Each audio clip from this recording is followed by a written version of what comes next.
ತನುವು ನಿನ್ನದು ಮನವು ನಿನ್ನದು, ತನುವು ನಿನ್ನದು ಮನವು ನಿನ್ನದು, ಎನ್ನ ಜೀವನ ಧನವು ನಿನ್ನದು. ನಾನು ನಿನ್ನವನೆಂಬ ಹೆಮ್ಮೆಯ ಋಣವು ಮಾತ್ರವೇ ನನ್ನದು. ತನು ನಿನ್ನದು ಮನವು ನಿನ್ನದು.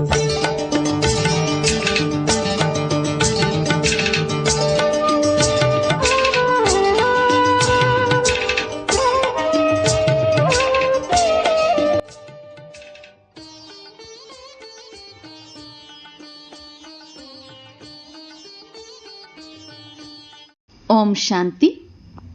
ದಿನಾಂಕ 21/6/2026 ಪ್ರಾತಃ ಮುರಳಿ. ಅವ್ಯಕ್ತ ಬಾಪ್ತಾದ ರಿವೈಸ್ ಮುರಳಿಯ ದಿನಾಂಕ 15/11/2010. ಸ್ವಪರಿವರ್ತನೆಯ ಗತಿಯನ್ನು ತೀವ್ರ ಮಾಡಿಕೊಂಡು ಸಂಸ್ಕಾರ ಸ್ವಭಾವದ ಸಮಾಪ್ತಿಯ ಸಮಾರೋಹವನ್ನು ಆಚರಿಸಿ ಪ್ರತಿ ಸಂಕಲ್ಪ, ಮಾತು ಮತ್ತು ಕರ್ಮದಲ್ಲಿ ಬ್ರಹ್ಮ ತಂದೆಯನ್ನು ಕಾಪಿ ಮಾಡಿರಿ. ಇಂದು ಬಾಪ್ತಾದ ಎಲ್ಲರ ಮಸ್ತಕದಲ್ಲಿ ಹೊಳೆಯುತ್ತಿರುವ 3 ಭಾಗ್ಯದ ಚಿಹ್ನೆಗಳನ್ನು ನೋಡುತ್ತಿದ್ದಾರೆ.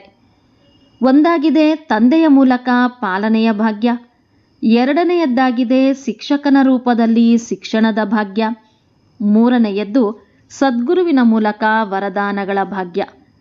3 ಭಾಗ್ಯದ ಹೊಳೆಯುತ್ತಿರುವ ರೇಖೆಗಳನ್ನು ನೋಡ್ತಿದ್ದಾರೆ. ಪ್ರತಿಯೊಬ್ಬರ ಮಸ್ತಕ 3 ಭಾಗ್ಯಗಳಿಂದ ಹೊಳೆಯುತ್ತಿದೆ. ಇಂತಹ ಭಾಗ್ಯ ಮತ್ಯಾರದ್ದೇ ಮಸ್ತಕದಲ್ಲಿ ಹೊಳೆಯುತ್ತಿರುವುದು ಕಾಣಿಸೋದಿಲ್ಲ. ಆದರೆ ತಮ್ಮೆಲ್ಲರ ಮಸ್ತಕ ಭಾಗ್ಯದಿಂದ ಹೊಳೆಯುತ್ತಿದೆ. ತಾವೆಲ್ಲರೂ ಸಹ ತಮ್ಮ ಭಾಗ್ಯವನ್ನು ನೋಡಿಕೊಳ್ಳುತ್ತಿದ್ದೀರಲ್ಲವೇ? ಬಾಪ್ತಾದ ನೋಡಿದರು, ಭಾಗ್ಯವಂತೂ ಎಲ್ಲರಿಗೂ ಸಿಕ್ಕಿದೆ. ಆದರೆ ಭಾಗ್ಯದ ಹೊಳಪು ಎಲ್ಲರದ್ದೂ ಒಂದೇ ರೀತಿ ಇಲ್ಲ. ಕೆಲವರ ಹೊಳಪು ಬಹಳ ತೀಕ್ಷ್ಣವಾಗಿದೆ, ಕೆಲವರ ಹೊಳಪು ಸ್ವಲ್ಪ ಕಡಿಮೆ ಕಾಣಿಸ್ತಿದೆ. ವಾಸ್ತವದಲ್ಲಿ ಬಾಪ್ತಾದರವರು ಎಲ್ಲರಿಗೂ ಒಂದೇ ಬಾರಿ ಒಂದೇ ರೀತಿಯ ಭಾಗ್ಯ ಕೊಟ್ಟಿದ್ದಾರೆ. ಒಂದೇ ವಿದ್ಯೆಯನ್ನು ಓದಿಸ್ತಾರೆ, ಪಾಲನೆಯನ್ನು ಒಂದೇ ರೀತಿ ಕೊಟ್ಟಿದ್ದಾರೆ ಮತ್ತು ವರದಾನವನ್ನೂ ಒಂದೇ ರೀತಿ ಕೊಟ್ಟಿದ್ದಾರೆ. ಆದಿರತ್ನಗಳಿರಲಿ ಅಥವಾ ಕೊನೆಯಲ್ಲಿ ಬಂದಿರುವವರಿರಲಿ, ಎಲ್ಲರಿಗೂ ಒಂದೇ ಮುರಳಿಯ ಮೂಲಕ ಪಾಲನೆ ಸಿಗ್ತಿದೆ, ವಿದ್ಯೆ ಸಿಗ್ತಿದೆ, ವರದಾನವೂ ಸಹ ಎಲ್ಲರಿಗೂ ಒಂದೇ ಸಿಗ್ತಿದೆ. ಆದಿರತ್ನಗಳಿಗಾಗಿ ಮುರಳಿ ಬೇರೆ ಇಲ್ಲ, ಒಂದೇ ಆಗಿರ್ತದೆ. ಆದರೂ ಸಹ ಹೊಳೆಯುತ್ತಿರುವ ಭಾಗ್ಯ ನಂಬರ್ವಾರಾಗಿ ಕಾಣಿಸ್ತಿದೆ. ತಂದೆಯ ಪ್ರೀತಿಯ ಪಾಲನೆ ಎಲ್ಲರಿಗೂ ಒಂದೇ ರೀತಿ ಸಿಗ್ತಿದೆ. ಪ್ರತಿಯೊಬ್ಬರ ಬಾಯಿಂದ ಇದೇ ಬರ್ತದೆ, ನನ್ನ ಬಾಬಾ. ಮೊದಲು ಬಂದಿರುವವರಿರಲಿ ಅಥವಾ ಈಗೀಗ ಬಂದಿರಬಹುದು, ಆದರೆ ಪ್ರತಿಯೊಬ್ಬರೂ ತಮ್ಮ ಅಧಿಕಾರದಿಂದ ಹೇಳ್ತಾರೆ, ನನ್ನ ಬಾಬಾ. ತಂದೆಯಿಂದ ಪ್ರೀತಿ ಸಿಕ್ಕಿದೆಯೇ ಎಂದು ಯಾರಿಗಾದರೂ ಕೇಳಿರಿ. ಆಗ ನಶೆಯಿಂದ ಹೇಳ್ತಾರೆ, ತಂದೆಯ ಪ್ರೀತಿ ನನಗೇ ಹೆಚ್ಚು ಸಿಗ್ತದೆ ಎಂದು. ನನ್ನ ಬಾಬಾ ಎಂದು ಹೃದಯದಿಂದ ಹೇಳುವವರು ಇನ್ಯಾವ ಮಾತನ್ನು ಹೇಳ್ತಾರೆ ತಿಳಿದಿದೆಯೇ? ನನ್ನ ಪ್ರೀತಿಯೇ ಎಲ್ಲರಿಗಿಂತ ಹೆಚ್ಚು ಎಂದು ಹೇಳ್ತಾರೆ. ಬಾಬಾರವರ ಪ್ರೀತಿ ಮೊದಲು ನನ್ನೊಂದಿಗಿದೆ ಎಂತಲೂ ಹೇಳ್ತಾರೆ. ಏಕೆಂದರೆ ಪ್ರೀತಿಯೇ ತಂದೆಯ ಪಾಲನೆಯಾಗಿದೆ. ಈ ನನ್ನ ಬಾಬಾ ಎಂದು ಒಪ್ಪಿಕೊಂಡಿದ್ದರಿಂದ ತಾವು ತಂದೆಯ ಮಕ್ಕಳಾದಿರಿ ಮತ್ತು ತಂದೆ ತಮ್ಮವರಾದರು. ಇಂದು ತಾವೆಲ್ಲರೂ ಬಂದಿದ್ದೀರಿ ಅಂದ ಮೇಲೆ ಪ್ರೀತಿಯ ವಿಮಾನದಲ್ಲಿ ಬಂದಿದ್ದೀರಿ. ಪ್ರೀತಿಯೇ ತಮ್ಮೆಲ್ಲರನ್ನೂ ಇಲ್ಲಿಗೆ ಸೆಳೆದು ತಂದಿದೆ. ಎಲ್ಲರೂ ಪ್ರೀತಿಯಿಂದ ಆರಾಮದಿಂದ ಬಂದು ತಲುಪಿದ್ದೀರಿ. ಈ ಪರಮಾತ್ಮನ ಪ್ರೀತಿ ಕೇವಲ ಈ ಸಂಗಮ ಯುಗದಲ್ಲಿಯೇ ಪ್ರಾಪ್ತಿಯಾಗ್ತದೆ. ದೇವಾತ್ಮರ ಪ್ರೀತಿಯಂತೂ ಪ್ರಾಪ್ತಿಯಾಗ್ತದೆ, ಆದರೆ ಪರಮಾತ್ಮನ ಪ್ರೀತಿ ಮಾತ್ರ ಇದೊಂದು ಜನ್ಮದಲ್ಲಿ ಪ್ರಾಪ್ತಿಯಾಗ್ತದೆ. ಆದ್ದರಿಂದ ಬಾಪ್ತಾದರವರು ಇಂತಹ ಪಾತ್ರ ಆತ್ಮರನ್ನು ನೋಡಿ ಏನು ಹೇಳ್ತಾರೆ? ವಾಹ್, ನನ್ನ ಮಕ್ಕಳೇ, ತಾವೇ ಕೋಟಿಯಲ್ಲಿ ಕೆಲವರೇ ಪಾತ್ರರಾಗಿದ್ದೀರಿ. ಪ್ರತಿ ಕಲ್ಪದಲ್ಲಿ ತಾವೇ ಪಾತ್ರರಾಗಿದ್ದೀರಿ. ನಡೆಯುತ್ತಾ ತಿರುಗಾಡುತ್ತಾ ಈ ನಶೆ ಇರುತ್ತದೆಯಲ್ಲವೇ? ತಮ್ಮ ಹೃದಯ ಇದೇ ಗೀತೆ ಹಾಡ್ತದೆ, ವಾಹ್ ನನ್ನ ಭಾಗ್ಯವೇ ವಾಹ್. ತಂದೆಗೂ ಖುಷಿಯಾಗ್ತದೆ, ಇವರೆಲ್ಲರೂ ನನ್ನ ಅಧಿಕಾರಿ ಮಕ್ಕಳಾಗಿದ್ದಾರೆ ಎಂದು. ಪರಮಾತ್ಮನ ಪ್ರೀತಿಯಲ್ಲಿ ಮಾತ್ರ ಯಾರೂ ತಮ್ಮನ್ನು ಕಡಿಮೆ ಎಂದು ತಿಳಿದುಕೊಳ್ಳೋದಿಲ್ಲ. ಪ್ರೀತಿಯಲ್ಲಿ ಎಲ್ಲರೂ ಪಾಸ್. ಬಾಪ್ದಾದ ಹೇಳ್ತಾರೆ, ಎಲ್ಲರಿಗಿಂತ ಹೆಚ್ಚು ಪ್ರೀತಿ ಯಾರದ್ದು? ಆಗ ಯಾರು ಹೇಳುವರು? ಎಲ್ಲರಿಗೂ ಗೊತ್ತಿದೆ ನಮ್ಮ ಪ್ರೀತಿ ಕಡಿಮೆಯೇನಿಲ್ಲ. ಆದ್ದರಿಂದ ತಂದೆಯೂ ಹೇಳ್ತಾರೆ, ಪ್ರೀತಿಯ ಸಬ್ಜೆಕ್ಟಿನಲ್ಲಿ ಎಲ್ಲರೂ ಪಾಸ್ ಆಗಿದ್ದೀರಿ, ಆದ್ದರಿಂದಲೇ ನನ್ನ ಬಾಬಾ ಎಂದು ಹೇಳ್ತೀರಿ. ಎಷ್ಟು ಪ್ರೀತಿ ಇದೆ ಎಂಬುದು ಪ್ರತಿಯೊಬ್ಬರಿಗೂ ಗೊತ್ತಿದೆ. ಅಂದಾಗ ಬಾಪ್ದಾದ ನೋಡಿದೆವು, ಪ್ರೀತಿಯಲ್ಲಿ ಎಲ್ಲರೂ ಪಾಸ್ ಆಗಿದ್ದೀರಿ. ಆದರೆ ಈಗ ಸಮಯ ಪ್ರಮಾಣ ಸ್ವಪರಿವರ್ತನೆಯ ಅವಶ್ಯಕತೆ ಇದೆ. ಕೇವಲ ಸ್ವಪರಿವರ್ತನೆ, ವಿಶೇಷವಾಗಿ ಇದನ್ನು ಮೊದಲೂ ತಿಳಿಸಿದೆವು. ಈ ಸಮಯದಲ್ಲಿ ಸ್ವಪರಿವರ್ತನೆಯಲ್ಲಿಯೂ ವಿಶೇಷವಾಗಿ ಸಂಸ್ಕಾರ ಪರಿವರ್ತನೆ, ಸ್ವಭಾವ ಪರಿವರ್ತನೆಯ ಅವಶ್ಯಕತೆ ಇದೆ.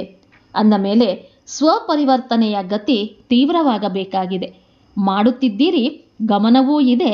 ಆದರೆ ಈಗ ಇನ್ನೂ ಸ್ವಲ್ಪ ತೀವ್ರತೆ ಬರಬೇಕಾಗಿದೆ. ಬಾಪ್ದಾದರವರಿಗೆ ನೆನಪಿದೆ, ಮೊದಲು ತಂದೆಯೊಂದಿಗೆ ಪ್ರತಿಜ್ಞೆ ಮಾಡಿದ್ದೀರಿ, ಹೊಸ ವರ್ಷದಲ್ಲಿ ಸ್ವಪರಿವರ್ತನೆ, ಸಂಸ್ಕಾರ ಪರಿವರ್ತನೆ ಮಾಡಲೇಬೇಕಾಗಿದೆ. ಆದರೆ ಬಾಪ್ದಾದ ನೋಡಿದೆವು, ಸಂಸ್ಕಾರ ಪರಿವರ್ತನೆಯಲ್ಲಿ ಎಷ್ಟು ತೀವ್ರ ಪುರುಷಾರ್ಥ ಬೇಕೆಂದರೆ ಇನ್ನೂ ತೀವ್ರ ಗತಿ ಬರಬೇಕಾಗಿದೆ. ತಾವೆಲ್ಲರೂ ಏನೆಂದು ತಿಳಿದುಕೊಳ್ತೀರಿ? ಸಮಯ ಪ್ರಮಾಣ ಎಷ್ಟು ತೀವ್ರ ಗತಿ ಬೇಕೋ ಅದರನುಸಾರ ಪ್ರತಿಯೊಬ್ಬರದ್ದು ತೀವ್ರ ಪುರುಷಾರ್ಥವಿದೆಯೇ ಅಥವಾ ಇನ್ನೂ ಆಗಬೇಕಾಗಿದೆಯೇ? ಏಕೆಂದರೆ ಸಮಯಾನುಸಾರ ಸಮಯದಲ್ಲಿ ಪರಿವರ್ತನೆ ತೀವ್ರವಾಗುತ್ತಿದೆ ಅಂದ ಮೇಲೆ ತಮ್ಮಲ್ಲಿಯೂ ತೀವ್ರ ಪರಿವರ್ತನೆಯಾಗಬೇಕು. ಅಂದರೆ ಸಂಕಲ್ಪ ಮಾಡಿದ ಕೂಡಲೇ ಆಗಿಬಿಡಬೇಕು. ಆದರೆ ಇದಕ್ಕಾಗಿ ಅಯಥಾರ್ಥ ಸಂಕಲ್ಪಗಳು ಹೇಗೆ ಸಮಾಪ್ತಿಯಾಗಬೇಕೆಂದರೆ ಕಾಗದದ ಮೇಲೆ ಬಿಂದುವನ್ನಿಟ್ಟಂತೆ. ಬಿಂದುವನ್ನಿಡಲು ಎಷ್ಟು ಸಮಯ ಹಿಡಿಸ್ತದೆ? ಅಯಥಾರ್ಥ ಅರ್ಥಾತ್ ವ್ಯರ್ಥ ಸಂಕಲ್ಪ ಇಷ್ಟು ತೀವ್ರವಾಗಿ ಪರಿವರ್ತನೆಯಾಗಬೇಕು. ಇಷ್ಟು ತೀವ್ರಗತಿಯ ಪರಿವರ್ತನೆ ಮಾಡಿಕೊಳ್ಳಬಲ್ಲಿರಾ? ಸಾಹಸವಿದೆಯೇ? ಈಗಿನಿಂದಲೇ ಇಷ್ಟು ತೀವ್ರಗತಿಯಿಂದ ಬಿಂದುವನ್ನಿಡಬಲ್ಲೆವು ಎನ್ನುವವರು ಕೈ ಎತ್ತಿ. ಬಾಪ್ದಾದ ಮಕ್ಕಳ ದೃಢ ಸಂಕಲ್ಪವನ್ನು ನೋಡಿ ಶುಭಾಶಯ ನೀಡುತ್ತೇವೆ. ಇದಕ್ಕೆ ಮೊದಲು ತಿಳಿಸಿದ್ದೆವು, ದೃಢ ಸಂಕಲ್ಪ ಸಂಕಲ್ಪವಾಗಿದೆ, ಮಾಡಲೇಬೇಕು ಎಂಬುದು. ಇಂದಿನ ಸಭೆಯಲ್ಲಿ ಎಲ್ಲರೂ ಈ ದೃಢ ಸಂಕಲ್ಪ ಮಾಡಿದ್ದೀರಲ್ಲವೇ? ತಾವು ನೋಡಿದಿರಿ, ದಾದಿಯರೂ ನೋಡಿದರು. ಇಂದಿನ ಸಭೆಯಲ್ಲಿ ಎಲ್ಲರೂ ಮೆಜಾರಿಟಿ ಎಲ್ಲರೂ ಕೈ ಎತ್ತುತ್ತಿದ್ದರು, ನೋಡಿದಿರಲ್ಲವೇ? ಅಂದ ಮೇಲೆ ನಾಳೆಯಿಂದ ಸ್ವಭಾವ ಸಂಸ್ಕಾರ ಸಮಾಪ್ತಿಯ ಸಮಾರಂಭವನ್ನು ಆಚರಿಸಬೇಕು. ಆಚರಿಸುವಿರಾ? ಯಾರು ಕೈ ಎತ್ತಿದ್ದೀರೋ ಅವರು ಪುನಃ ಕೈ ಎತ್ತಿ ಆಚರಿಸುವಿರಾ? ಈ ಸಮಾರೋಹವನ್ನಂತೂ ಬಹಳ ವಿಜೃಂಭಣೆಯಿಂದ ಆಚರಿಸಿರಿ. ಹೇಗೆ ಸಾಹಸದ ಲಕ್ಷ್ಯವನ್ನಿಟ್ಟುಕೊಂಡಿದ್ದೀರೋ ಹಾಗೆಯೇ ಲಕ್ಷಣಗಳು ಸಾಹಸದಿಂದ ಇಟ್ಟುಕೊಂಡಾಗ ದೊಡ್ಡ ಮಾತೇನಲ್ಲ. ತಂದೆಯ ಸಮಾನರಾಗುವುದೇ ತಮ್ಮ ಲಕ್ಷ್ಯವಾಗಿದೆ ಎಂದ ಮೇಲೆ ಈಗ ಲಕ್ಷ್ಯ ಮತ್ತು ಲಕ್ಷಣವನ್ನು ಒಂದು ಮಾಡಿಕೊಳ್ಳಿರಿ. ಬ್ರಹ್ಮ ತಂದೆಯನ್ನು ಫಾಲೋ ಮಾಡಿರಿ. ಯಾವುದೇ ಸಂಕಲ್ಪ, ಮಾತು, ಕರ್ಮ ಮಾಡುತ್ತೀರೆಂದರೆ ಬ್ರಹ್ಮ ತಂದೆಯೊಂದಿಗೆ ಟ್ಯಾಲಿ ಮಾಡಿರಿ, ಕಾಪಿ ಮಾಡಿರಿ. ಪ್ರಪಂಚದಲ್ಲಿ ಕಾಪಿ ಮಾಡುವುದು ನಿಷೇಧವಿದೆ. ಹಾಗೆಯೇ ಬಾಪ್ದಾದ ಹೇಳ್ತವೆ, ಬ್ರಹ್ಮ ತಂದೆಯನ್ನು ಕಾಪಿ ಮಾಡಿರಿ ಎಂದು. ನಿರಾಕಾರಿ ತಂದೆಗಂತೂ ದೇಹವೇ ಇಲ್ಲ ಅಂದ ಮೇಲೆ ದೇಹಬಾನವೇನು ಎಂದು ಗೊತ್ತಿಲ್ಲ ಎಂದು ಹೇಳ್ತೀರಿ. ಆದರೆ ಬ್ರಹ್ಮ ತಂದೆ ದೇಹಧಾರಿಯಾಗಿದ್ದರು. ವಾಸ್ತವದಲ್ಲಿ ನೋಡಿರಿ, ತಾವು ಯಾರು ಸಮರ್ಪಿತರಾಗಿದ್ದೀರಿ ಅವರು ಕೈ ಎತ್ತಿರಿ. ಸಮರ್ಪಿತರಾದಾಗ ಯಾವ ಸಂಕಲ್ಪ ಮಾಡಿದಿರಿ? ಬಾಬಾ, ನಾನು ತನು ಮನ ಧನ ಎಲ್ಲವೂ ನಿಮ್ಮದೇ ಎಂದು ಸಂಕಲ್ಪ ಮಾಡಿದಿರಲ್ಲವೇ? ಇದರಲ್ಲಿ ಕೈ ಎತ್ತಿರಿ. ತನುವೂ ನನ್ನದಲ್ಲ, ಧನವೂ ನನ್ನದಲ್ಲ ಎಂದು ಸಮರ್ಪಣೆ ಮಾಡಿದಿರಿ. ಹೇಗೆ ಬ್ರಹ್ಮ ತಂದೆ ಶಿವತಂದೆಯ ಸೇವಾರ್ಥವಾಗಿ ಶರೀರವನ್ನು ಕೊಟ್ಟರು. ಬ್ರಹ್ಮ ತಂದೆಗೆ ಇದು ತಿಳಿದಿತ್ತು, ಈ ಶರೀರ ನನ್ನದಲ್ಲ, ಸೇವಾರ್ಥವಾಗಿ ಇದೆ ಎಂದು. ಯಾವಾಗ ತಾವು ತನು ಮನ ಧನ ಮೂರನ್ನೂ ಅರ್ಪಣೆ ಮಾಡಿದಿರಿ, ಆಗ ತಮ್ಮ ಶರೀರವು ತಂದೆಯ ಸೇವೆಗೆ ನಿಮಿತ್ತವಾಗಿದೆ. ಹೇಗೆ ಬ್ರಹ್ಮ ತಂದೆಯ ಶರೀರವು ಸೇವಾರ್ಥವಾಗಿತ್ತು, ಹಾಗೆಯೇ ತಮ್ಮ ಶರೀರವೂ ತಮ್ಮದಲ್ಲ, ಸೇವಾರ್ಥವಾಗಿ ಇದೆ. ಅಂದ ಮೇಲೆ ಈ ದೇಹಾಭಿಮಾನ ಅಥವಾ ದೇಹಬಾನದ ಸಂಸ್ಕಾರ ಇರಬೇಕೇ? ಒಂದು ವೇಳೆ ಈ ತನು ವಿಶ್ವ ಸೇವಾರ್ಥವಾಗಿ ಇದೆ, ನನ್ನದಲ್ಲ ಎಂದು ಸ್ಮೃತಿಯಲ್ಲಿ ಇರುವುದೇ ಆದರೆ ದೇಹಭಾನ ಬರುವುದಿಲ್ಲ. ದೇಹಭಾನ ಹಾಗೂ ದೇಹಾಭಿಮಾನ ಇವೆರಡರಲ್ಲಿ ದೇಹಾಭಿಮಾನ ಹೆಚ್ಚು ನಷ್ಟ ಮಾಡುತ್ತದೆ. ದೇಹಭಾನ ಅದಕ್ಕಿಂತಲೂ ಹಗುರವಾಗಿದೆ. ಆದರೆ ಎರಡನ್ನೂ ಕೊಟ್ಟಿದ್ದೀರಿ. ಫಾರಂ ತುಂಬಿಸುವಾಗ ಏನನ್ನು ಬರೀತೀರಿ? ಶಿಕ್ಷಕಿಯರೇ ಏನೆಂದು ಬರೆಸುತ್ತೀರಿ? ಈ ನನ್ನ ಜೀವನ ಈಗ ಸೇವೆಯ ಪ್ರತಿ ಎಂದು ಬರೆಯುತ್ತೀರಲ್ಲವೇ? ಯಾರೆಲ್ಲರೂ ಬ್ರಾಹ್ಮಣರಾಗಿದ್ದೀರೋ ಅವರೆಲ್ಲರೂ ತಂದೆಯ ಪ್ರತಿಜ್ಞೆಯಾಗಿದೆ, ತನು ಮನ ಧನ ಎಲ್ಲವೂ ತಂದೆಯದ್ದು, ನನ್ನದಲ್ಲ. ದೇಹಭಾನ ಹಾಗೂ ದೇಹಾಭಿಮಾನದ ಸಂಸ್ಕಾರ ಉತ್ಪನ್ನವಾಗುವುದರಿಂದ ತಂದೆ ಈ ದಿನವೂ ಸಂಸ್ಕಾರ ಸಮಾಪ್ತಿಗಾಗಿ ಪ್ರತಿಜ್ಞೆ ಮಾಡಿಸಿದರು. ಏಕೆಂದರೆ ತಂದೆಯನ್ನು ಪ್ರತ್ಯಕ್ಷ ಮಾಡುವುದರಲ್ಲಿ ಇದೇ ವಿಘ್ನ ಆಗ್ತದೆ. ಎಲ್ಲರಿಗೆ ಉಮಂಗವೂ ಇದೆ. ತಂದೆಯನ್ನು ಪ್ರತ್ಯಕ್ಷ ಮಾಡಬೇಕೆಂದು ಹೇಳುತ್ತಲೂ ಇರ್ತೀರಿ. ಇಲ್ಲಿಯವರೆಗೆ ಬ್ರಹ್ಮಕುಮಾರ ಕುಮಾರಿಯರು ಪ್ರತ್ಯಕ್ಷವಾಗಿದ್ದೀರಿ. ಭಗವಂತ ತಂದೆ ಬಂದು ಬಿಟ್ಟಿದ್ದಾರೆ ಎಂದು ತಂದೆಯ ಪ್ರತ್ಯಕ್ಷತೆ ಗುಪ್ತವಾಗಿದೆ. ಪುರುಷಾರ್ಥ ಮಾಡ್ತಿದ್ದೀರಿ. ಆದರೆ ನಮ್ಮ ತಂದೆ ಬಂದು ಬಿಟ್ಟಿದ್ದಾರೆ ಎಂಬ ಪ್ರತ್ಯಕ್ಷತೆಯ ಕೂಗು ಮೊಳಗಲಿ. ಇದು ಭಗವಾನು ವಾಚಾಗಿದೆ, ಬ್ರಹ್ಮಕುಮಾರಿಯರ ವಾಚವಲ್ಲ ಎಂಬುದು ಅರ್ಥವಾಗಲಿ. ಈಗ ಈ ಪ್ರತ್ಯಕ್ಷತೆ ಆಗಲೇಬೇಕು. ಸ್ವಭಾವ ಸಂಸ್ಕಾರ ಪರಿವರ್ತನೆ ಆಗಲೇಬೇಕಾಗಿದೆ. ತಾವು ಒಬ್ಬೊಬ್ಬರ ಚಲನೆ ಹಾಗೂ ಚೆಹರೆಯಿಂದ ಪ್ರತ್ಯಕ್ಷವಾಗುವುದು. ತಂದೆಯನ್ನು ಪ್ರತ್ಯಕ್ಷ ಮಾಡಬೇಕಾಗಿದೆ. ಮಾಡುತ್ತಲೂ ಇದ್ದೀರಿ. ಆದರೆ ಎಲ್ಲರ ಕಿವಿಗಳಲ್ಲಿ ಭಗವಂತ ಬಂದು ಬಿಟ್ಟರು, ನಮ್ಮ ತಂದೆ ಬಂದು ಬಿಟ್ಟರು ಎಂಬ ಶಬ್ದ ಮೊಳಗಲಿ. ಕೈ ಎತ್ತಿರಿ. ಈ ಪ್ರತ್ಯಕ್ಷತೆ ಆಗಬೇಕಾಗಿದೆಯಲ್ಲವೇ? ಬಾಪ್ದಾದರವರಿಗೆ ಬಹಳ ಖುಷಿಯಿದೆ. ಎಲ್ಲರ ಮನಸ್ಸಿನಿಂದ ಲಗನ್ ಇದೆ ಮತ್ತು ಆಗಲೇಬೇಕಾಗಿದೆ ಮತ್ತು ಆಗಿಯೇ ಆಗ್ತದೆ. ಇದಕ್ಕಾಗಿ ಹೇಗೆ ನಾಳೆಯಿಂದ ಸ್ವಭಾವ ಸಂಸ್ಕಾರವನ್ನು ಪರಿವರ್ತನೆ ಮಾಡಿಕೊಳ್ಳುತ್ತೀರೋ ಹಾಗೆಯೇ ಅದಕ್ಕೆ ಸಾಧನವಾಗಿದೆ. ಪ್ರತಿಯೊಬ್ಬ ಬ್ರಾಹ್ಮಣರು ತಮ್ಮ ಚಾರ್ಟಿನಲ್ಲಿ ಶುಭ ಭಾವನೆ, ಶುಭ ಕಾಮನೆಯ ವಿಶೇಷ ಗಮನ ಕೊಡಬೇಕಾಗಿದೆ. ಎಷ್ಟು ಸಮಯ ತಾವು ಶುಭ ಭಾವನೆ, ಶುಭ ಕಾಮನೆ ಇಡಬಲ್ಲಿರಿ, ತಮ್ಮಿಂದ ಸಾಧ್ಯತೆ ಇದೆ ಎಂದು ಪ್ರಪಂಚದವರಿಗೆ ಕೆಲಸವನ್ನು ಕೊಟ್ಟಿರಿ.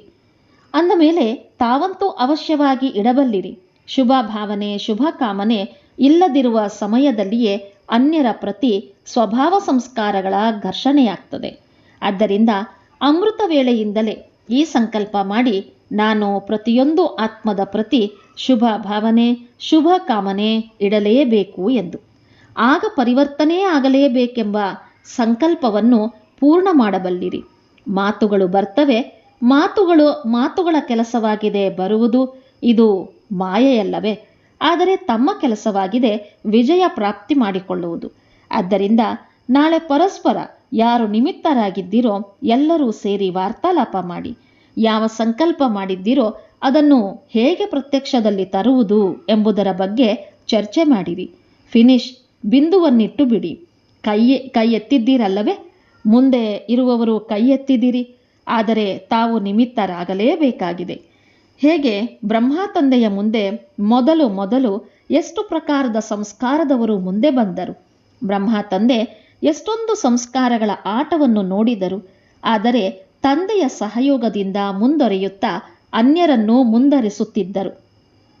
ಅದರ ಫಲಿತಾಂಶವಾಗಿ ಇಂದು ಇಷ್ಟೊಂದು ಸಂಖ್ಯೆ ವೃದ್ಧಿಯಾಗಿದೆ. ಅಲುಗಾಡಿಸುವಂತಹ ಮಾತುಗಳು ಬಂದರೂ ಸಹ ತಂದೆ ಅಚಲವಾಗಿದ್ದರು. ಅದರ ಪರಿಣಾಮವಾಗಿ ಎಷ್ಟೊಂದು ಸೇವಾ ಕೇಂದ್ರಗಳು ತೆರೆಯಿತು. ಎಷ್ಟೊಂದು ಕಾರ್ಯಕ್ರಮಗಳು ನಡೀತಿವೆ. ಇತ್ತೀಚೆಗೆ ಎಷ್ಟೊಂದು ಕಾರ್ಯಕ್ರಮಗಳು ಆಗುತ್ತಿವೆಯಲ್ಲವೇ? ಇವೆಲ್ಲ ಫಲಿತಾಂಶ ಬ್ರಹ್ಮ ತಂದೆಯ ಸಾಹಸದ್ದಾಗಿದೆ. ಮೊದಲು ಬ್ರಹ್ಮ ತಂದೆಯೊಬ್ಬರೇ ಇದ್ದರು. ನಂತರ ತಾವೆಲ್ಲರೂ ಬಂದಿದ್ದೀರಿ. ಅವರೊಬ್ಬರೇ ಒಂಟಿಯಾಗಿ ಸಾಹಸವನ್ನಿಟ್ಟು ಮುಂದೊರೆದರು. ಫಲಿತಾಂಶದಲ್ಲಿ ಈಗ ತಾವೆಲ್ಲರೂ ಜೊತೆಗಾರರಾಗಿದ್ದೀರಿ. ಬ್ರಹ್ಮ ತಂದೆ ಒಬ್ಬರೇ ಇಷ್ಟು ಸಾಹಸವನ್ನಿಟ್ಟರು. ತಾವಂತೂ ಬಹಳ ಮಂದಿ ಜೊತೆಗಾರರಿದ್ದೀರಿ. ಅಂದ ಮೇಲೆ ತಂದೆಯನ್ನು ಫಾಲೋ ಮಾಡಿರಿ. ಎಲ್ಲರೂ ತಮ್ಮನ್ನು ಬ್ರಹ್ಮ ತಂದೆಯ ಮಕ್ಕಳು, ಜೊತೆಗಾರ ಮಕ್ಕಳೆಂದು ತಿಳಿದುಕೊಳ್ಳುತ್ತೀರಲ್ಲವೇ? ಜೊತೆಯಲ್ಲಿದ್ದೀರಿ, ಜೊತೆಯಲ್ಲಿ ನಡೆಯುತ್ತೀರಿ. ಬ್ರಹ್ಮ ತಂದೆಯ ಜೊತೆ ರಾಜ್ಯದಲ್ಲಿ ಬರ್ತೀರಿ. ಈಗ ಸಮಯವಾಗಿದೆ. ಹೇಗೆ ಶಿವತಂದೆ ಸಾಹಸವನ್ನಿಟ್ಟರು, ಹೇಗೆ ಬ್ರಹ್ಮ ತಂದೆ ಸಾಹಸವನ್ನಿಟ್ಟರು ಅದರ ಫಲಿತಾಂಶವನ್ನು ನೋಡುತ್ತಿದ್ದೀರಿ. ಹಾಗೆಯೇ ಇಷ್ಟು ದೊಡ್ಡ ಸಂಘಟನೆಯಲ್ಲಿ ಸಾಹಸದ ಹೆಜ್ಜೆಯನ್ನಿಡಿ. ಆಗ ಏನು ತಾನೇ ಸಾಧ್ಯವಿಲ್ಲ? ಕಲ್ಪಕಲ್ಪವೂ ಆಗಿದೆ, ಆಗಲೇಬೇಕಾಗಿದೆ. ತಂದೆ ಏನನ್ನು ಬಯಸ್ತಾರೆ ಎಂಬುದನ್ನು ತಿಳಿಸಿದೆವು. ಕೇವಲ ತಾವೆಲ್ಲರೂ ಒಂದು ಮಾತನ್ನು ಮಾಡಿರಿ. ಆ ಒಂದು ಮಾತಾಗಿದೆ, ಸಾಧಾರಣ ಪುರುಷಾರ್ಥವನ್ನು ತೀವ್ರ ಪುರುಷಾರ್ಥದಲ್ಲಿ ಪರಿವರ್ತನೆ ಮಾಡಿಕೊಳ್ಳಿರಿ. ಬಾಪ್ದಾದ ನೋಡಿದೆವು, ಕೆಲವೊಂದೆಡೆ ಆಲಸ್ಯವಿದೆ, ಆಗಿಬಿಡುವುದು ವಿಜಯ ನಮ್ಮ ಜನ್ಮಸಿದ್ಧ ಅಧಿಕಾರ ಎಂಬ ಆಲಸ್ಯವಿದೆ. ಜ್ಞಾನದ ಲೆಕ್ಕದಿಂದಂತೂ ಇದು ನಿಶ್ಚಿತವಾಗಿದೆ. ಆದರೆ ಆಲಸ್ಯದಲ್ಲಿ ಬಂದಾಗಲೂ ಇದೇ ಶಬ್ದ ಹೇಳ್ತಾರೆ, ವಿಜಯ ಇದ್ದೇ ಇದೆ, ಯಾವುದೇ ಕೆಲಸ ನಿಂತಿಲ್ಲ, ಆಗಿಯೇ ಆಗುವುದು ಎಂದು ಹೇಳ್ತಾರೆ. ಒಂದಾಗಿದೆ ಪುರುಷಾರ್ಥದ ಶಬ್ದಗಳು, ಇನ್ನೊಂದಾಗಿದೆ ಆಲಸ್ಯದ ಶಬ್ದಗಳು. ಈ ಸಂಸ್ಕಾರವನ್ನು ಪರಿಶೀಲನೆ ಮಾಡಿಕೊಳ್ಳಿರಿ. ಆಲಸ್ಯದ ಚಿಹ್ನೆ ಏನೆಂದರೆ ಅವರ ಜೀವನದಲ್ಲಿ ಚಿಕ್ಕ ಚಿಕ್ಕ ಮಾತುಗಳಲ್ಲಿಯೂ ಸುಸ್ತಾಗುವುದು. ಚೆಹರೆಯಲ್ಲಿ ಆ ಖುಷಿಯ ಹೊಳಪು ಕಂಡುಬರುವುದಿಲ್ಲ. ಸೇವೆಯಿಂದ ಪುಣ್ಯವಾಗುತ್ತಿದೆ ಎಂದು ಚೆಹರೆಯಲ್ಲಿ ಖುಷಿ ಇರಬೇಕು. ಯಾವುದಾದರೊಂದು ಪ್ರಕಾರದ ಸುಸ್ತಿಗೆ ಕಾರಣ ಯಾವುದಾದರೊಂದು ಮಾತಿನ ಆಲಸ್ಯ. ಮಾಡಲೇಬೇಕಾಗಿದೆ ಅಂದ ಮೇಲೆ ಖುಷಿಯಿಂದ ಮಾಡಿರಿ. ತಮ್ಮ ಚೆಹರೆ ಸೇವೆ ಮಾಡಲಿ, ಚಲನೆ ಸೇವೆ ಮಾಡಲಿ. ಇಂದು ಮೆಜಾರಿಟಿ ಮಕ್ಕಳು ಸಂಸ್ಕಾರ ಸಮಾಪ್ತಿಗಾಗಿ ಕೈ ಎತ್ತಿದ್ದನ್ನು ನೋಡಿ ಬಾಪ್ದಾದ ಪುನಃ ಪುನಃ ಶುಭಾಶಯಗಳನ್ನು ಕೊಡುತ್ತಿದ್ದೇವೆ. ಒಳ್ಳೆಯದು. ಈ ಗ್ರೂಪ್ನಲ್ಲಿ ಮೊದಲ ಬಾರಿ ಬಂದಿರುವವರು ಎದ್ದು ನಿಲ್ಲಿರಿ. ನೋಡಿದಿರಾ ಎಷ್ಟು ಮಂದಿ ಇದ್ದಾರೆ? ಕೈಯನ್ನು ಅಲುಗಾಡಿಸಿರಿ. ಯಾರು ಮೊದಲ ಬಾರಿ ಬಂದಿದ್ದೀರೋ ಅವರಿಗೆ ತಮ್ಮ ತಂದೆಯೊಂದಿಗೆ ಮಿಲನ ಮಾಡುವ ಶುಭಾಶಯಗಳು. ವಿಶೇಷವಾಗಿ ಸಮಯ ಪ್ರಮಾಣ ಈಗ ತಾವೆಲ್ಲರೂ ತೀವ್ರ ಪುರುಷಾರ್ಥ ಮಾಡಬೇಕಾಗುವುದು. ಬಾಪ್ದಾದ ಹೇಳುವುದೇನೆಂದರೆ, ಯಾರು ತೀವ್ರ ಪುರುಷಾರ್ಥ ಮಾಡುವರೋ, ಡಾಲಾ ಪುರುಷಾರ್ಥಿಗಳಲ್ಲವೋ ಅವರು last so fast, fast so first ಬಂದು ಬಿಡುವರು. ಈ ಚಮತ್ಕಾರವನ್ನು ಮಾಡಿ ತೋರಿಸಿರಿ. ಅವಕಾಶವಿದೆ. ನಾವಂತೂ ಕೊನೆಯಲ್ಲಿ ಬಂದಿದ್ದೇವೆ ಎಂದು ತಿಳಿದುಕೊಳ್ಳಬೇಡಿ. ತಾವೂ ಮುಂದೆ ಹೋಗಬಹುದು. ಆದರೆ ಪ್ರತಿ ಸಮಯ ತೀವ್ರ ಪುರುಷಾರ್ಥ ಮಾಡಲೇಬೇಕಾಗಿದೆ, ಬದಲಾಗಲೇಬೇಕಾಗಿದೆ. ಮಾಡೋಣ ನೋಡೋಣ ಎನ್ನಬೇಡಿ. ಒಳ್ಳೆಯದು. ತಮ್ಮ ಮನೆ, ದಾತನ ಮನೆ ಇಷ್ಟವಾಯಿತಲ್ಲವೇ? ಎಲ್ಲ ಸಹೋದರ ಸಹೋದರಿಯರು ಸಹ ತಮ್ಮ ಸ್ವಾಗತ ಮಾಡ್ತಾರೆ. ಒಳ್ಳೆಯದು. 4 ಕಡೆಯ ಬ್ರಾಹ್ಮಣ ಮಕ್ಕಳಿಗೆ ಬಾಪ್ದಾದರವರ ಸ್ನೇಹ ಸಂಪನ್ನ ನೆನಪು ಪ್ರೀತಿಯನ್ನು ಸ್ವೀಕಾರ ಮಾಡಿರಿ. ಬಾಪ್ದಾದರವರಿಗೆ ಗೊತ್ತಿದೆ, ದೂರದಲ್ಲಿ ಕುಳಿತಿದ್ದರೂ ಕೆಲವು ಮಕ್ಕಳು ನೋಡ್ತಿದ್ದಾರೆ, ಮಿಲನ ಮಾಡ್ತಿದ್ದಾರೆ.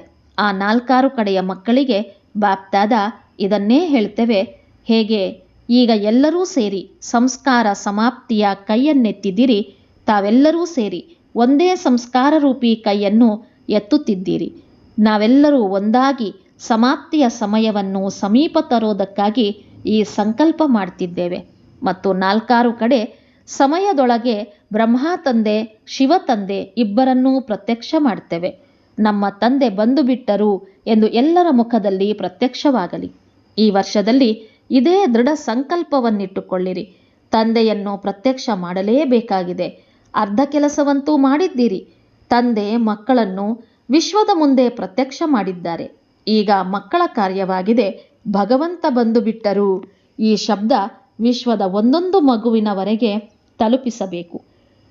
ಬಾಪ್ದಾದ ಎಲ್ಲರನ್ನೂ ನೋಡಿ ಪ್ರತಿಯೊಬ್ಬರಿಗೆ ಹೃದಯದ ಸ್ನೇಹ, ಹೃದಯದ ಪ್ರೀತಿ, ಹೃದಯದ ಉಮಂಗ ಉತ್ಸಾಹ ಸಹಿತ ನೆನಪು ಪ್ರೀತಿಯನ್ನು ನೀಡುತ್ತಿದ್ದೇವೆ. ಆತ್ಮಿಕ ತಂದೆಗೆ ಆತ್ಮಿಕ ಮಕ್ಕಳ ನಮಸ್ತೆ ನಮಸ್ತೆ ನಮಸ್ತೆ. ಒಳ್ಳೆಯದು. ಸೇವಾ ಟರ್ನ್ ಕರ್ನಾಟಕದ್ದಾಗಿದೆ. ಸೇವೆಯ ಅವಕಾಶ ತೆಗೆದುಕೊಳ್ಳುವುದು ಎಂದರೆ ತಂದೆಯ ಸಮೀಪ ಬರುವ ಅವಕಾಶ ಸಿಗೋದು. ನೋಡಿ, ಸೇವೆಯ ಕಾರಣ ಎಷ್ಟು ಮಂದಿಗೆ ಬರಲು ಅವಕಾಶ ಸಿಗ್ತದೆ. ಎಲ್ಲರ ಆಶೀರ್ವಾದಗಳು ತಾವು ನಿಮಿತ್ತ ಶಿಕ್ಷಕಿಯರಿಗೆ ಸಿಗ್ತದೆ. ಏಕೆಂದರೆ ಸೇವೆಯ ಸಾಹಸವನ್ನಿಟ್ಟಿರಿ ಮತ್ತು ಅವಕಾಶ ಇಷ್ಟು ಮಂದಿಗೆ ಸಿಕ್ಕಿತು. ಬಾಪ್ದಾದ ನೋಡ್ತಿದ್ದೇವೆ, ಮೊದಲ ಬಾರಿ ಬಂದಿರುವ ಹೊಸ ಮಕ್ಕಳು ಬಹಳ ಮಂದಿ ಇದ್ದಾರೆ. ಕರ್ನಾಟಕದ ಮೊದಲ ಬಾರಿ ಬಂದಿರುವವರು ಕೈ ಎತ್ತಿ. ಬಹಳ ಮಂದಿ ಇದ್ದಾರೆ. ಒಳ್ಳೆಯದು. ಕರ್ನಾಟಕದ ವೃದ್ಧಿ ಚೆನ್ನಾಗಿದೆ. ಹೇಗೆ ವೃದ್ಧಿಯಾಗಿದೆಯೋ ಹಾಗೆಯೇ ತೀವ್ರ ಪುರುಷಾರ್ಥದ ವಿಧಿಯನ್ನು 4 ಕಡೆ ಹರಡಿಸಿ ನಂಬರ್ ತೆಗೆದುಕೊಳ್ಳಿರಿ. ಸಂಸ್ಕಾರ ಸಮಾಪ್ತಿಯ ನಂಬರ್ ತೆಗೆದುಕೊಳ್ಳಿರಿ. ಸಾಧ್ಯವಿದೆಯೇ? ನಾವು ಮೊದಲ ನಂಬರ್ ತೆಗೆದುಕೊಳ್ತೇವೆ ಎಂದು ತಿಳಿಯುವವರು ಕೈ ಎತ್ತಿರಿ. ಪರಸ್ಪರ ಸಂಘಟನೆ ಮಾಡಿ ಕಾರ್ಯಕ್ರಮಗಳನ್ನು ಮಾಡಿ ಎಲ್ಲರೂ ಒಂದೇ, ಭಿನ್ನ ಭಿನ್ನ ಸ್ಥಾನಗಳಿರಬಹುದು, ಆದರೆ ಎಲ್ಲರೂ ಒಂದೇ. ಈ ಚಮತ್ಕಾರ ಮಾಡಿ ತೋರಿಸಿ. ಸಾಹಸವಿದೆಯೇ?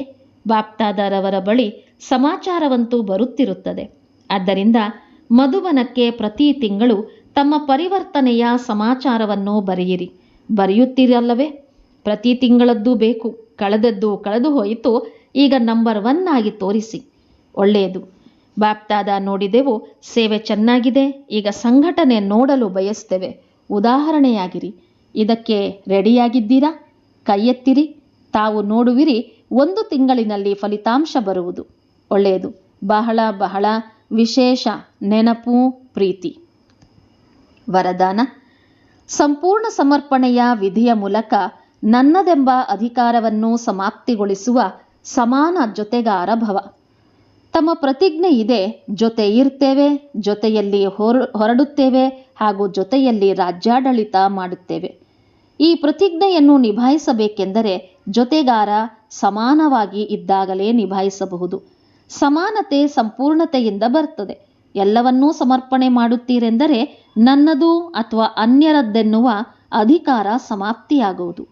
ಎಲ್ಲಿಯವರೆಗೆ ಯಾರದ್ದಾದರೂ ಅಧಿಕಾರ ಇರುತ್ತದೆ ಎಂದರೆ ಸರ್ವ ಸಮರ್ಪಣೆಯಲ್ಲಿ ಕೊರತೆಯುಂಟಾಗ್ತದೆ. ಆದ್ದರಿಂದ ಸಮಾನರಾಗಲು ಸಾಧ್ಯವಿಲ್ಲ. ಹಾಗಾದರೆ ಜೊತೆ ಇರುವ, ಜೊತೆ ಹಾರೋದಕ್ಕಾಗಿ ಬಹಳ ಬೇಗನೆ ಸಮಾನರಾಗಿರಿ. ಸುವಾಕ್ಯ: ತಮ್ಮ ಸಮಯ, ಶ್ವಾಸ ಹಾಗೂ ಸಂಕಲ್ಪವನ್ನು ಸಫಲ ಮಾಡುವುದೇ ಸಫಲತೆಯ ಆಧಾರವಾಗಿದೆ. ಅವ್ಯಕ್ತ ಸೂಚನೆ: ಸದಾ ಹರ್ಷಿತರಾಗಿರಲು ತಮ್ಮ ಸ್ವಭಾವವನ್ನು ಸರಳ ಮಾಡಿಕೊಳ್ಳಿರಿ, ಸಹನಶೀಲರಾಗಿರಿ. ಯಾರು ಸರಳ ಸ್ವಭಾವದವರಿರುತ್ತಾರೆ ಅವರಲ್ಲಿ ಸಂಕುಚಿತಗೊಳಿಸುವ ಶಕ್ತಿ ಸ್ವತಃ ಬರುವುದು.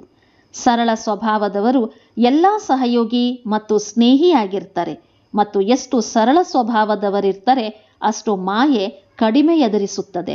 ಸರಳ ಸ್ವಭಾವದವರಿಗೆ ವ್ಯರ್ಥ ಸಂಕಲ್ಪ ನಡೆಯೋದಿಲ್ಲ. ಅವರ ಸಮಯವೂ ವ್ಯರ್ಥ ಹೋಗೋದಿಲ್ಲ. ಅವರ ಬುದ್ಧಿ ವಿಶಾಲ ಮತ್ತು ದೂರಾದೇಶಿಯಾಗಿರ್ತದೆ. ಇದಕ್ಕಾಗಿ ಯಾವುದೇ ಸಮಸ್ಯೆ ಅವರ ಮುಂದೆ ಎದುರಿಸಲು ಸಾಧ್ಯವಿಲ್ಲ. ಸೂಚನೆ: ತಿಂಗಳಿನ 3ನೇ ರವಿವಾರದ ಯೋಗ ಅಭ್ಯಾಸ. ಇಂದು ತಿಂಗಳಿನ 3ನೇ ರವಿವಾರ.